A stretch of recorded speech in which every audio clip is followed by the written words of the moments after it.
আসসালামু আলাইকুম ওয়া রাহমাতুল্লাহ। আবারও গুরুত্বপূর্ণ বিষয় নিয়ে হাজির হলাম আপনাদের সামনে। আশা করি সাথেই থাকবেন। বিষয়টি হচ্ছে সমাবেশ নিয়ে বৈষম্য বিরোধী ছাত্র আন্দোলনের দুই পক্ষ। তাদের এই বিরোধ শুধু সমাবেশকে কেন্দ্র করেই নয়, বিভিন্ন ক্ষেত্রেই আমরা এই বিরোধ দেখতে পাচ্ছি। বৈষম্য বিরোধী ছাত্র আন্দোলনের বিরোধ এখন নিত্য নৈমিত্তিক ব্যাপার হয়ে দাঁড়িয়েছে। তারপরও বর্তমান অবস্থায় বাংলাদেশের সামাজিক, রাজনৈতিক ও দেশের ভাবমূর্তির ক্ষেত্রে এই ঘটনাগুলো খুবই তাৎপর্যপূর্ণ এবং গুরুত্বপূর্ণ। আশা করি সাথেই থাকবেন এবং আপনারাও আপনাদের মতামত প্রদান করবেন। ঘটনাটি ঘটে চট্টগ্রামে বৈষম্য বিরোধী ছাত্র আন্দোলনের ব্যানারে নগরের লালদিঘি ময়দানে ডাকা হয়েছে সমাবেশ। তবে বৈষম্য বিরোধী ছাত্র আন্দোলনের আরেকটি পক্ষ বলছে সমাবেশটি সংগঠনের নয়। বিষয়টি নিয়ে পাল্টাপাল্টি উভয় পক্ষই আপনার বক্তব্য দিয়েছেন। এক পক্ষে রয়েছেন বৈষম্য বিরোধী ছাত্র আন্দোলনের কেন্দ্র থেকে দেওয়া কমিটির নেতাকর্মী, আর অন্য পক্ষে রয়েছেন সদ্য কেন্দ্র থেকে দেওয়া কমিটি থেকে তথা পদত্যাগকারী কিংবা কমিটি প্রত্যাখ্যানকারী নেতাকর্মীরা তথা সমন্বয়করা। তারা যে বিষয়টি নিয়ে লালদিঘি ময়দানে সমাবেশ ডাকেন কিংবা আয়োজন করেন সেটি হচ্ছে যে আওয়ামী লীগকে নিষিদ্ধ করা এবং জুলাই আগস্ট গণহত্যা, শাপলা চত্বর গণহত্যা, বিডিআর গণহত্যা সহ সব গণহত্যার দ্রুত বিচার নিশ্চিতের দাবিতে মিছিল ও সমাবেশের ডাক দেয় পদত্যাগকারী তথা কমিটি প্রত্যাখ্যানকারী নেতাকর্মীরা তথা সমন্বয়করা।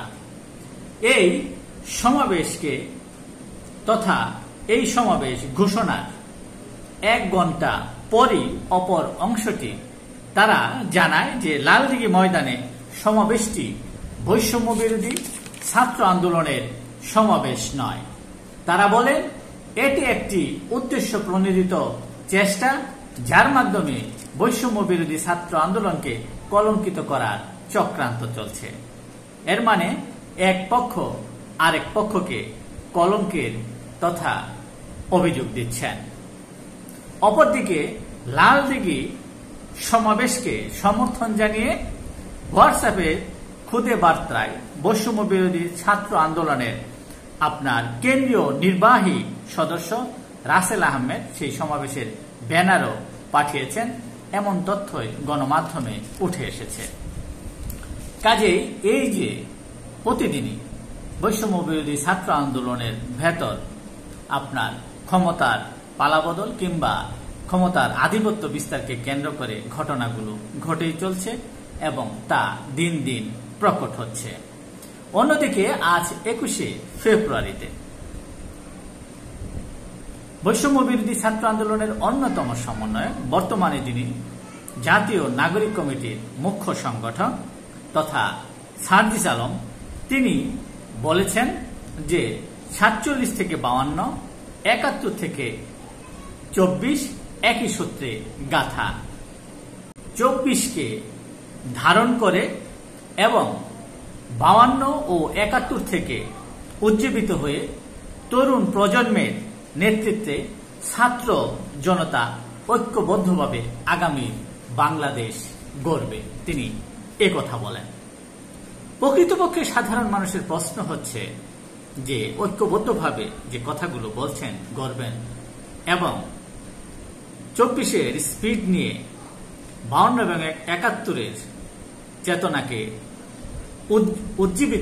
চেতনায় উজ্জীবিত হয়ে আগামীর বাংলাদেশ গড়বেন। প্রকৃতপক্ষে সাধারণ মানুষের প্রশ্ন হচ্ছে যে 24-এর স্পিড নিয়ে আগে নিজেরা ঐক্যবদ্ধ হন, 52 এবং 71-এর চেতনায় উজ্জীবিত হয়ে আগে নিজেরা সংগঠিত হন। কেননা ইতিমধ্যেই দেশবাসীর কাছে স্পষ্ট যে বৈষম্যবিরোধী ছাত্র আন্দোলন এবং জাতীয় নাগরিক কমিটি 3 ভাগে বিভক্ত হয়ে গেছে এবং প্রতিদিনই যেখানে কমিটি ঘোষণা করা হচ্ছে সেখান থেকেই দলে দলে সমন্বয়করা পদত্যাগ করছেন। কারণ অভিযোগ একটাই, তারা 24-এর স্পিডকে ধারণ করছেন না এবং 24-এ যারা গণ অভ্যুত্থানের সম্মুখ সারির নেতা ছিলেন তাদেরকে অবজ্ঞা করে সেখানে ঠুকিয়ে দেওয়া হচ্ছে অন্য দলের নেতাকর্মীদের। কাজে সাধারণ মানুষের প্রশ্ন হচ্ছে, দেশ পরিচালনা বা আগামীর বাংলাদেশ পরিচালনা সেটা তো অনেক বড় ব্যাপার কিংবা অনেক দূরের ব্যাপার।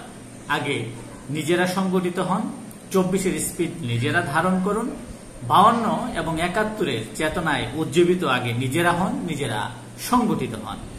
এভাবে জনসম্মুখে নিজেদের যে চরিত্র কিংবা সংগঠনের যে বৈশিষ্ট্য উপস্থাপন করা হচ্ছে, আগামী দিনে জনসম্মুখে যাওয়ার মতো অবস্থা কিন্তু থাকবে না। সাধারণ মানুষ কিন্তু সেটাই মনে করছে। কাজেই নিজেদের মধ্যে যে কাদা ছোড়াছুরি হচ্ছে সেটি আগে দূর করুন, সংগঠিত হন, প্রকৃত অর্থে 24-এর চেতনাকে ধারণ করার চেষ্টা করুন। ক্ষমতার আধিপত্য বিস্তারের জন্য নয়, একচ্ছত্র আধিপত্য বিস্তারের জন্য নয়, প্রতিহিংসা প্রণয়নের বা বহিঃপ্রকাশ ঘটানোর জন্য নয়, 52 এবং 71-এর চেতনায় উজ্জীবিত হয়ে আগে নিজেরা সংগঠিত হন, তারপরে দেশের কথা ভাববেন এবং দেশকে এগিয়ে নিয়ে যাওয়ার কথা ভাববেন।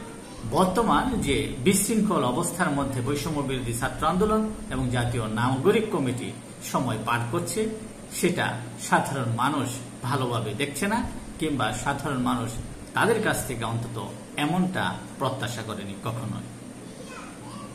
কাজেই সাধারণ মানুষের চাওয়া পাওয়া উপলব্ধি করে বৈষম্য বিরোধী ছাত্র আন্দোলন এবং জাতীয় নাগরিক কমিটি এই দেশকে সামনের দিকে এগিয়ে নিয়ে যাবে, এমনটাই সাধারণ মানুষের প্রত্যাশা। আজকের মতো এখানেই, আবারও দেখা হবে অন্য কোনো বিষয় নিয়ে অন্য কোনো সময় তথা আগামীকাল। আজকের মতো বিদায় নিচ্ছি। আসসালামু আলাইকুম ওয়া রাহমাতুল্লাহ।